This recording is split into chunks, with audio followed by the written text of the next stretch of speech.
सत्य घटना है। पता नहीं वो कहना सभा में उचित है कि नहीं, लेकिन हम कह देते, मन में आई तो कह देते हैं। इस देश के प्रथम प्रधानमंत्री नेहरू जी जब दिवंगत हुए तो नेहरू जी की आत्मा गीता वाटिका के परम सिद्ध संत पूज्य श्री राधा बाबा के समक्ष उपस्थित हुई।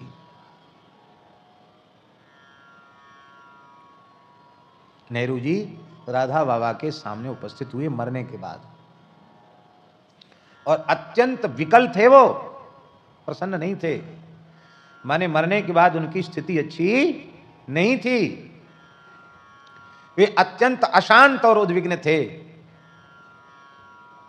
और पूज्य बाबा ने कहा था मरने के बाद कोई प्रधानमंत्री नहीं है। क्या कहा?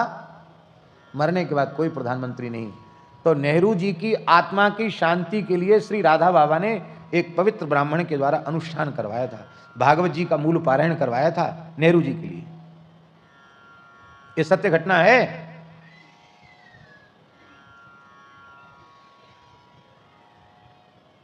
यहां बने रहो, कलेक्टर, मिनिस्टर, राष्ट्रपति, प्रधानमंत्री, सब कुछ बने रहो। मरने के बाद तो सब दूध का दूध, पानी का पानी।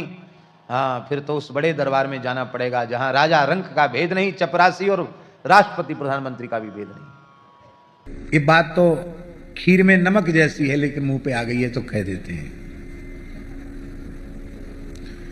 जिस समय देश का विभाजन हुआ, स्वतंत्रता की प्राप्ति के पहले विभाजन हो गया, और जो स्वतंत्रता की प्राप्ति का आनंद था वह एक घोर विषाद में परिणत हो गया।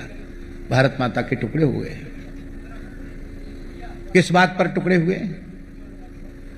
इसी बात पर टुकड़े हुए कि जिसके कारण पाकिस्तान बना, उस व्यक्ति ने, उसका नाम हम व्यासपीठ से नहीं लेना चाहते हैं, वाणी क्यों अपवित्र करें।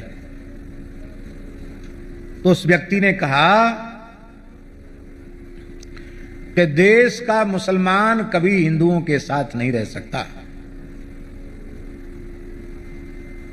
ये जो गंगा जमुनी तरहीज की बात करते हैं, उस समय उसने कहा कि हमारा वैचारिक पूरी तरह से मतभेद है, हम बिल्कुल भी हिंदुओं के साथ रहना पसंद नहीं करते, हमको स्वतंत्र देश चाहिए।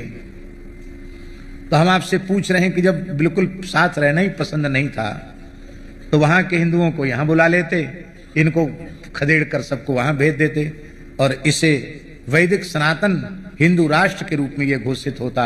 आज भारतवर्ष की झांकी ही कोई दूसरी होती, भारत का स्वरूप ही कोई दूसरा होता। आज बड़ी दुखद समस्या है कि हिंदू समाज आज भी जैसा संगठित होना चाहिए वैसा हिंदू समाज आज भी संगठित नहीं हो पाया है, और विधर्मी आज भी संगठित होकर के इसको टुकड़े टुकड़े करने के लिए तैयार बैठे हैं।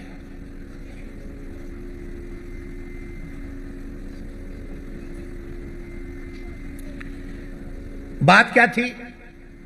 बात इसके मूल में यह थी कि वो पक्ष किसी भी तर्क को सुनने समझने के लिए राजी ही नहीं था। जब राजी नहीं था तो आपको फिर उसको राजी करवाने की, मनवाने की जरूरत क्या पड़ गई? जब एक पक्ष ने अपना स्पष्ट निर्णय सुना दिया तो दूसरे पक्ष को भी अपना निर्णय स्पष्ट कर देना चाहिए, लेकिन नहीं हो पाया। उसका दुष्परिणाम आज तक पूरा राष्ट्र भोग रहा है।